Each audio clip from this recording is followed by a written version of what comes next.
மிகவும் சவாலான நிதி நெருக்கடியினை தமிழ்நாடு அரசு சந்தித்து வரும் வேளையிலும் மக்களுக்கு அளித்த வாக்குறுதிகளை நிறைவேற்றும் முனைப்புடன் இந்த அரசு ஆட்சி பொறுப்பேற்றவுடன் மாண்புமிகு முதலமைச்சர் அவர்கள் முதல் 3 உத்தரவுகளாக நுகர்வோரின் மின் கட்டணத்தினை குறைத்திடும் விதமாக 1730 கோடி ரூபாய் செலவில் 2 மாதங்களுக்கு 500 யூனிட் வரை பயன்படுத்தும் வீடுகளுக்கு 200 யூனிட் இலவச மின்சாரம் வழங்கவும், மாநிலத்தின் அனைத்து மாவட்டங்களிலும் போதைப் பொருள் தடுப்பு சிறப்பு படையினை உருவாக்கவும் மற்றும் பெண்கள் மற்றும் குழந்தைகளின் பாதுகாப்பிற்காக சிங்கப்பெண் சிறப்பு அதிரடி படையினை ஏற்படுத்தவும் ஆணையிட்டுள்ளார். பொது அமைதியை பேணி காப்பது,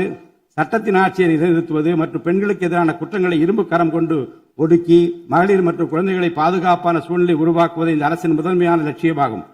பெண்களுக்கு எதிரான பாலியல் வன்கொடுமை மற்றும் சமூக விரோத செயல்களில் ஈடுபடுவோர் மீது இந்த அரசு மிக கடுமையான கண்டிப்பான விரைவான நடவடிக்கைகளை எடுத்து